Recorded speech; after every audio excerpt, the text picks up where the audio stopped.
नमस्कार। मैं सुशीला जांगड़ा, प्राध्यापिका इतिहास, विषय सामाजिक विज्ञान, उप विषय नाजीवाद और हिटलर का उदय, शिक्षा विभाग हरियाणा। प्यारे बच्चों, आज का हमारा विषय है नाजीवाद और हिटलर का उदय। हिटलर का जन्म 1889 ईस्वी में ऑस्ट्रिया के छोटे से नगर ब्रोनी में एक निर्धन परिवार में हुआ। गरीबी के कारण अच्छी शिक्षा प्राप्त न कर सका और 18 वर्ष की आयु तक उसके माता पिता दोनों का देहांत हो चुका था। उसने वियना में एक राज मिस्त्री के यहाँ नौकरी कर ली। कुछ समय बाद ही प्रथम महायुद्ध छिड़ जाने पर वह सेना में भर्ती हो गया। आप जो स्लाइड में देख रहे हैं, ये हिटलर का एक चित्र है। इसको देखते ही ऐसी तस्वीर उभर कर हमारे सामने आती है कि जो जर्मनी का एक तानाशाह था। तानाशाह वह होता है जिसके पास राज्य की सारी शक्तियाँ उसी के पास हो। नाजी दल की स्थापना, नाजी दल का कार्यक्रम। प्यारे बच्चों, नाजी दल की स्थापना के लिए हिटलर ने क्या किया? प्रथम महायुद्ध में जर्मनी की पराजय हुई और उसे वर्षेय की अपमानजनक संधि पर हस्ताक्षर करने पड़े। इससे हिटलर बौखला उठा। 1919 में हिटलर ने जर्मन वर्कर्स पार्टी नामक एक समूह की सदस्यता ले ली और अपना नियंत्रण स्थापित कर लिया और उसे नेशनल सोशलिस्ट पार्टी का नया नाम दिया गया। इस पार्टी को बाद में नाजी पार्टी के नाम से जाना गया। प्यारे बच्चों, अब हम आते हैं कि नाजी दल के क्या कार्यक्रम थे। नाजी दल ने जर्मन जनता के सामने बहुत ही सुव्यवस्थित और आकर्षक कार्यक्रम प्रस्तुत किया। इस कार्यक्रम की रूपरेखा इस प्रकार थी। नंबर 1, वर्षेय की संधि के अपमान का बदला लेना। नंबर 2, जर्मनी के खोए हुए उपनिवेश पुनः प्राप्त करके उसके साम्राज्य का विस्तार करना। नंबर 3, जर्मनी की सैन्य शक्ति का अधिकाधिक विकास करना। नंबर 4, जर्मनी भाषी प्रदेशों को मिलाकर एक बृहत जर्मन राज्य की स्थापना करना। नंबर 5, यहूदियों को नागरिक अधिकारों से वंचित करना। नंबर 6, विदेशियों को जर्मनी में आकर न बसने देना। राष्ट्रीयता की भावना का व्यापक प्रचार तथा प्रसार करना। साम्यवाद तथा उदारवाद का प्रचार करने वाले समाचार पत्रों तथा संस्थाओं पर प्रतिबंध लगाना। कृषि तथा उद्योगों को प्रोत्साहित करने के लिए निजी तथा सरकारी प्रयत्नों को बढ़ावा देना। संसदीय संस्थाओं का अंत करना। दलबंदी तथा विरोधी दलों का दमन करना। प्यारे बच्चों, इस प्रकार ये था हिटलर का कार्यक्रम। हिटलर का बंदी बनाया जाना, नाजी दल का सत्तारूढ़ होना, हिटलर का तानाशाह बनना। प्यारे बच्चों, हिटलर ने अपने प्रभावपूर्ण व्यक्तित्व तथा भाषणों द्वारा नाजी दल के सदस्यों में आश्चर्यजनक वृद्धि कर दी और उसे विश्वास हो गया कि वह गणतंत्र का तख्ता उलटकर स्वयं सत्ता हथिया सकता है। अपने इसी विश्वास के कारण 1923 में हिटलर ने गणतंत्र को उल्टने व सत्ता अपने हाथ में लेने का प्रयास किया। उसका यह प्रयास विफल रहा और उसे बंदी गृह में डाल दिया गया, जहां उसने अपनी पुस्तक मेन काम्फ या मेरा संघर्ष लिखी। इस पुस्तक में उसके जीवन तथा राजनीतिक विचारों का वृत्तांत है। शीघ्र ही यह पुस्तक लोकप्रिय होकर नाजी दल की बाइबल बन गई। बंदी बनाए जाने के कारण हिटलर लोगों में बहुत प्रिय हो गया। नाजी दल का सत्तारूढ़ होना। एक ही वर्ष के भीतर हिटलर को जेल से रिहा कर दिया गया। 1925 से 1929 तक उसका समय नाजी दल के संगठन में व्यतीत हुआ। उसने स्थान स्थान पर इस दल की शाखाएं स्थापित की। 1929 के विश्वव्यापी आर्थिक मंदे के कारण जर्मनी की दशा शोचनीय हो गई। देश में बेकारी और भूखमरी का बोलबाला था। हिटलर ने इस परिस्थिति का भरपूर लाभ उठाया और उसने लोगों को बताया कि गणतंत्र राष्ट्र की समस्याएं सुलझाने में असमर्थ है। अतः लोगों की संख्या बढ़ती चली गई। 1932 ईस्वी में राष्ट्रपति का चुनाव हुआ। इस चुनाव में हिटलर हिंडेनबर्ग के मुकाबले में खड़ा हुआ। हिंडनबर्ग विजयी रहा, लेकिन हिटलर ने हिंडनबर्ग जैसी लोकप्रिय तथा प्रतिष्ठित नेता के मुकाबले में 37% वोट प्राप्त किए। इतने वोटों का मिलना हिटलर के बढ़ते हुए प्रभाव का परिचायक था।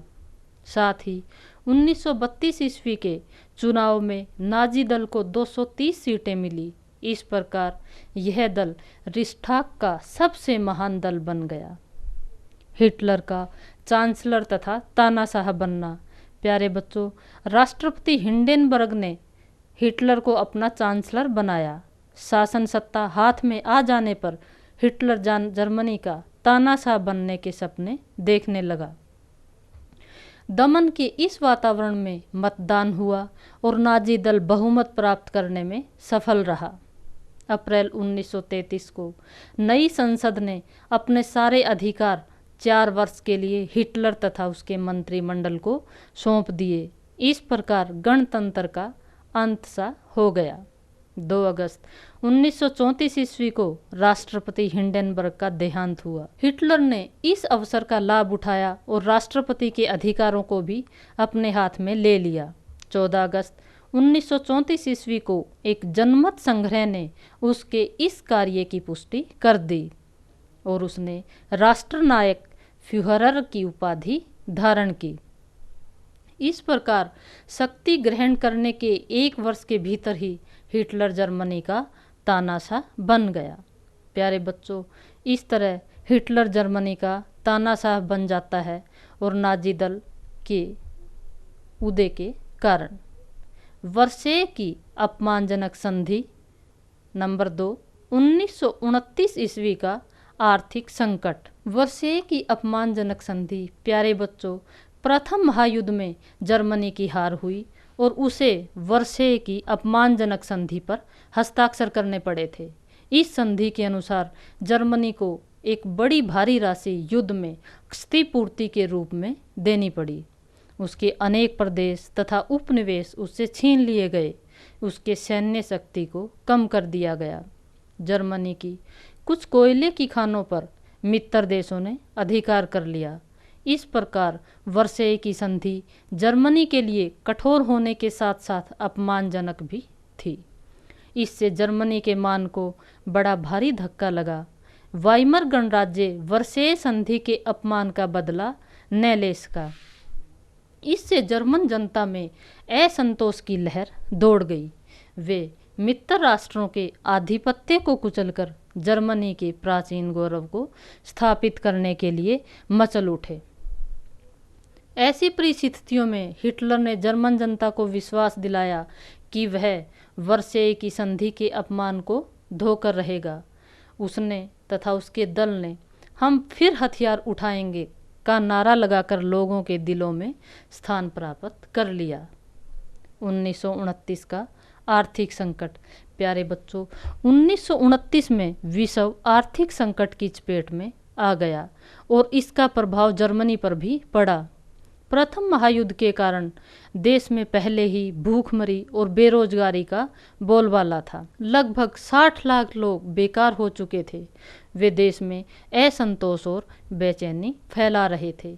गणतंत्र आर्थिक संकट को दूर करने में असफल रहा। इस पर हिटलर को एक नई आशा की किरण दिखाई दी। उसने घोषणा की कि जर्मन जनता की इस सारी दुर्दशा का कारण वह सरकार है जो साम्राज्यवादी देशों के सामने घुटने टेक चुकी है। साथ ही उसने जर्मनी के पूंजीपतियों और यहूदियों को आर्थिक संकट के लिए उत्तरदायी ठहराया। जून 1931 में किसानों पर लगभग 3 अरब डॉलर का ऋण था। नाजी दल ने इस ऋण को रद्द करने का आंदोलन करके किसानों को अपनी ओर आकृष्ट किया। अनेक उद्योगपतियों ने भी साम्यवाद से भयभीत होकर हिटलर का समर्थन किया। इस प्रकार दिन प्रतिदिन नाजी दल के सदस्यों की संख्या में वृद्धि होती चली गई। वास्तव में आर्थिक मंदी ने हिटलर और नाजी पार्टी के लिए संजीवनी बूटी का काम किया। नाजियों ने अधिकांश जर्मन जनता पर यह छाप छोड़ दी कि नाजी दल ही एक ऐसा दल है और हिटलर ही एकमात्र ऐसा नेता है जो जर्मनी को आर्थिक संकट से छुटकारा दिला सकता है। नंबर 3, वाइमर गणराज्य के प्रति असंतोष। नंबर 4, जातीय परंपरा तथा चरित्र। वाइमर गणराज्य के प्रति असंतोष।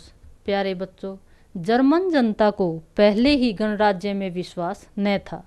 दूसरे परिस्थितियों ने वाइमर गणराज्य को अप्रिय बना दिया। इस गणराज्य के जन्म के साथ ही वर्षेय की अपमानजनक संधि पर हस्ताक्षर करने पड़े थे। क्षतिपूर्ति और निशस्त्रीकरण के कड़वे घूंट पीने पड़े। फलत यह जर्मनी जनता की मनोकामनाओं की तृप्ति न कर सका। इससे जनता में वाइमर गणराज्य के प्रति असंतोष फैल गया। उसकी आस्था एक तंत्रवादी शासन के प्रति ही बनी रही। हिटलर ने जनता की इस आस्था का पूरा लाभ उठाया। जातीय परंपरा तथा चरित्र। प्यारे बच्चों, जर्मन लोग स्वभाव से ही सैनिक मनोवृत्ति के थे। अनुशासन की भावना उनमें कूट कूट कर भरी हुई थी। वीर पूजा करना उनका धर्म बन चुका था। हिटलर के रूप में उन्हें एक ऐसा व्यक्ति मिल गया जो उनका फ्यूहरर बन सकता था।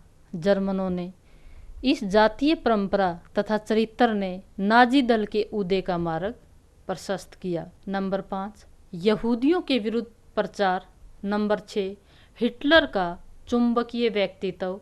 नंबर 7, स्वयंसेवक दल। यहूदियों के विरुद्ध प्रचार। प्यारे बच्चों, हिटलर को विश्वास था कि प्रथम महायुद्ध में यहूदियों ने जर्मनी को धोखा दिया है तथा मित्र राष्ट्रों की सहायता की है।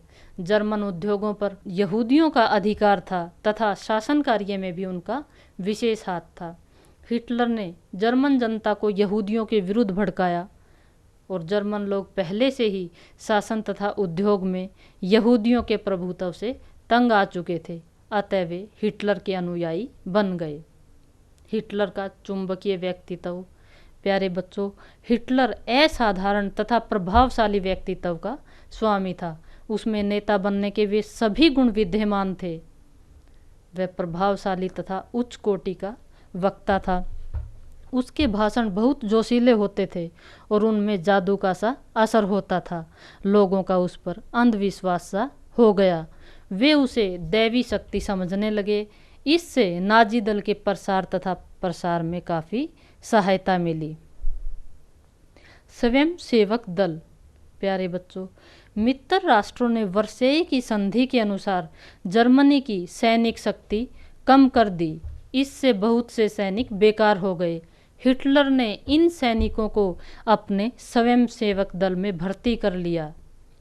ये स्वयंसेवक नाजी सम्मेलनों की सुरक्षा करते तथा विरोधी दलों की सभाओं को भंग करते और थोड़े समय में ही इन स्वयंसेवकों का दल जनता में लोकप्रिय बन गया। इस दल ने देश के कोने कोने में नाजीवाद का प्रचार किया। पुनर्निर्माण या विदेश नीति।